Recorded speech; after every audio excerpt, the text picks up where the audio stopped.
Voilà, alors on continue notre série pour les musulmans, nos amis musulmans.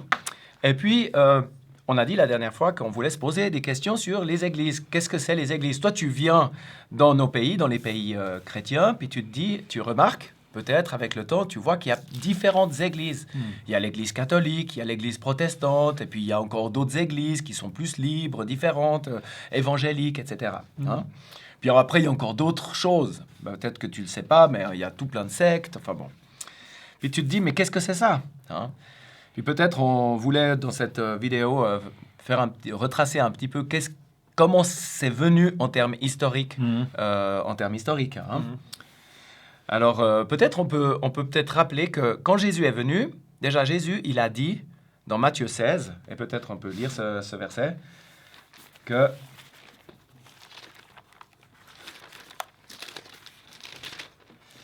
Il a dit la chose suivante.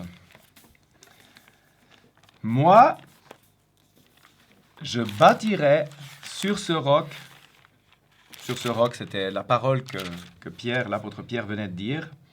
Sur ce roc, je bâtirai mon église. Je bâtirai mon église, pas mes églises, hein, c'est mon église. Donc déjà, juste, Jésus, il a une église, il n'y en a qu'une.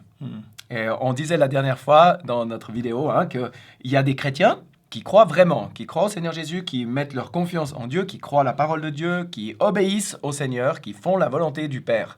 Hein? Alors ça, ces gens-là qui croient vraiment, eh bien ces gens-là, ça c'est l'Église. Ouais. C'est pas un bâtiment, hein, peut-être. Voilà.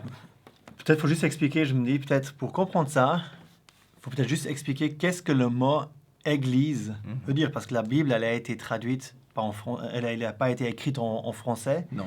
C'est vrai. Mais là, on est dans l'évangile de Matthieu, ça a été écrit en grec. Exact. Et puis, en fait, ecclésia voulait dire quoi? Rassemblement. Rassemblement. C'est un rassemblement de personnes qui sont sorties d'un endroit. Voilà. Ça veut dire, en fait, ceux qui sont sortis de quelque chose. Hein? Ouais. Et puis, en fait, on voit dans la Bible qu'ils sont sortis de quoi? Ils sont sortis du peuple juif et puis des nations. C'est-à-dire... ceux qui sont non-juifs. En gros, la parole, elle fait cette différence. Elle parle pas mal du peuple d'Israël. Elle parle de ceux qui font pas partie d'Israël. Voilà, c'est peut-être une question que tu as. Si tu as une question par rapport à Israël, pourquoi Dieu parle tellement d'Israël, etc., tu peux nous faire des commentaires. On va pas aller dans les détails maintenant, je crois, là-dessus. Mais c'est juste comprendre ça. En fait, Église, au moment où ils ont entendu ça, ça voulait tout simplement dire un rassemblement, si tu veux. Des gens qui sont sortis de... pour se trouver ensemble. Pour se retrouver ensemble. Et c'est des gens. Hein? Et donc, c'est des gens qui se sont convertis à Jésus de la part des Juifs et des non-Juifs. Voilà. Ouais. Et ça, c'est en fait la grande... ce qui est appelé l'Église que tu viens de dire. Hein? C'est une seule Église. C'est tous ceux qui ont cru en Jésus sont appelés de ce nom. Et ça n'a rien à voir avec le bâtiment. Hein? Juste pour bien comprendre. Mais c'est vrai que pour que les chrétiens se rassemblent à un endroit... Hein?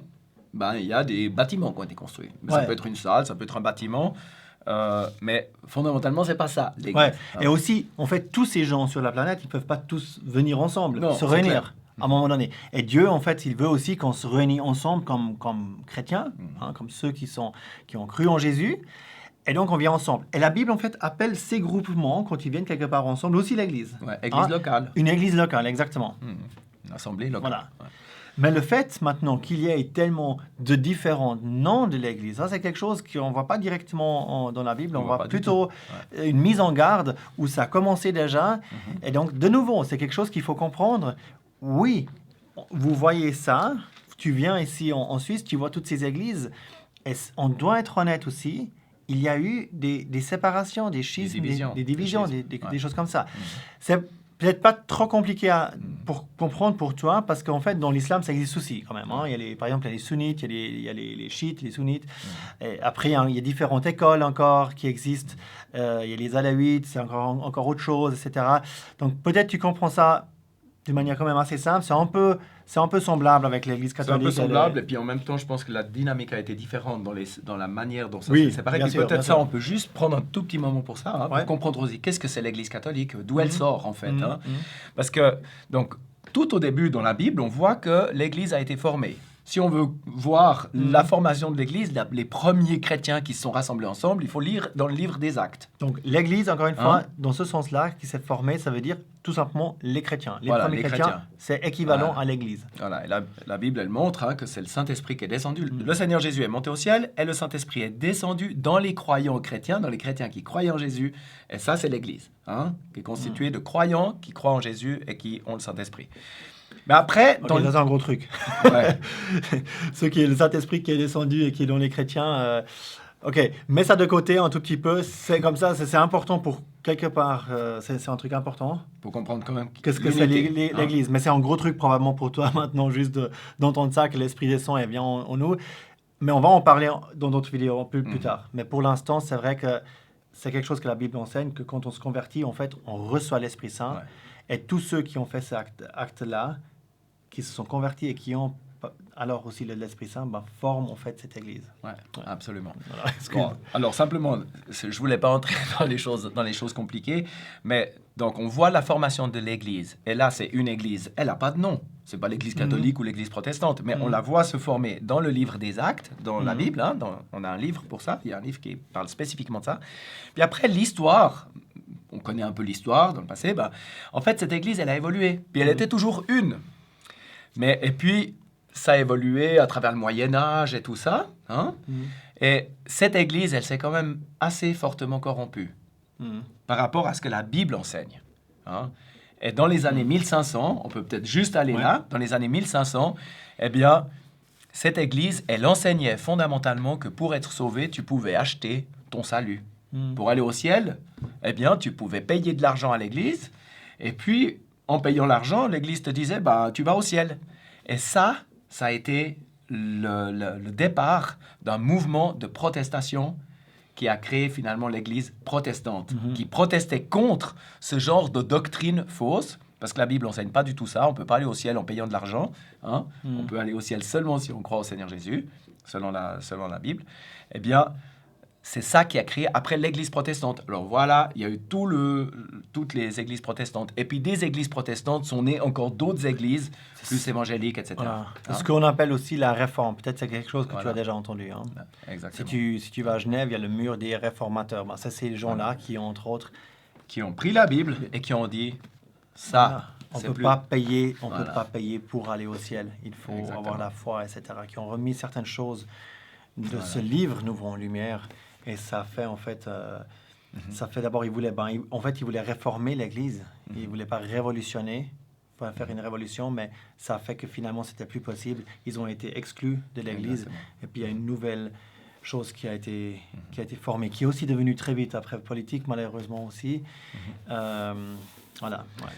Et c'est vrai que nous, on est des chrétiens qui aimons la Bible, qui aimons le Seigneur Jésus, qui nous identifions totalement comme chrétiens, mais pas du tout à l'Église catholique. On n'a rien, on n'est pas des catholiques du tout.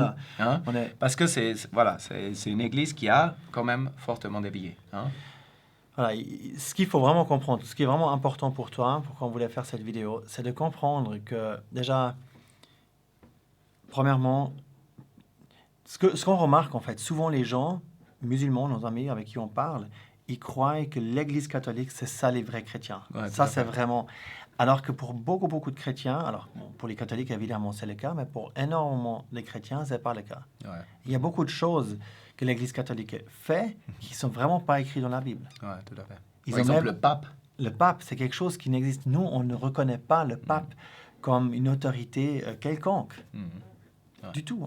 Il n'y a pas de pape dans l'Église. D'ailleurs, dans la parole, il y a un verset même qui dit que personne ne soit nommé votre père. Ouais. Quelque chose comme ça. Il y a un autre verset qui nous montre qu'il n'y a pas de médiateur entre Dieu et les hommes. Par exemple, je vais vous lire ce verset aussi. En Timothée 2, il est dit que Dieu est sauveur et il veut que tous les hommes soient sauvés. Verset 4. En Timothée 2, verset 4. Il veut que tous les hommes soient sauvés et viennent à la connaissance de la vérité, car Dieu est un et le médiateur entre Dieu et les hommes est un, l'homme Christ Jésus. Et en fait, rien que les prêtres à qui on doit se confesser, c'est quelque chose qui n'existe pas dans la Bible. On voit que le seul médiateur ici, c'est Christ, c'est Jésus. On peut directement prier à Jésus, etc. Donc, voilà, de nouveau, ça c'est aussi peut-être quelque chose pour toi un peu nouveau. On va t'expliquer pourquoi. Mais en tout cas, l'Église catholique a rajouté des choses qui n'existent tout simplement pas dans la Bible. Donc, à retenir pour toi, tous les chrétiens ne sont pas catholiques et le catholicisme, c'est pas la chrétienté. Nous, par exemple, nous deux ici, et puis ceux qui travaillent avec le chemin, etc., et tous ceux qui travaillent aussi dans l'entente de partage, on ne suit pas du tout le catholicisme. On se distance vraiment de cela. On n'est pas d'accord avec ces choses. Et dans la Bible, il n'est pas question de suivre une église. Non, exactement. Il n'est pas question de suivre une église, mais de suivre le Seigneur. Et ceux qui suivent le Seigneur sont l'église. Voilà, exactement. Voilà, donc quand une église commence à se propager ou se présenter comme étant la vérité ou des choses comme ça, c'est juste pas ce que la Bible enseigne. Hein. Exactement, Donc on n'est pas appelé à suivre une église, mais à lire la parole. Hein. Et puis on a aussi, c'est ça que Dieu nous encourage, et le Seigneur même le dit, il dit sondez les Écritures. Hein, dans un verset de Jean, il dit sondez les Écritures. Le Seigneur, il nous dit, vous devez lire la parole et la lire avec attention, essayer de comprendre ce qu'elle veut dire. Donc, tu n'as pas besoin de quelqu'un d'autre qui te l'explique. Exactement. Mais ça, on va revenir dans d'autres vidéos. On va parler précisément de cela. Donc, on ne va pas rentrer maintenant, je propose, dans cela.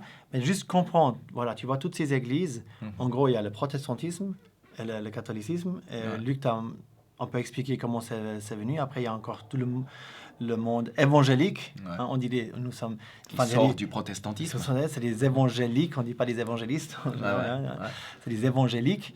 On les appelle comme ça, mais fondamentalement, ce qui est important n'est pas tellement de quelle église on appartient, mais qui est Jésus et Dieu pour toi, pour moi, pour nous, parce que Dieu veut une relation avec nous, il veut une relation personnelle. Hein.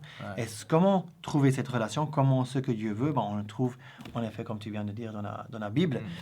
Et maintenant, on va parler dans la prochaine vidéo justement de ce livre.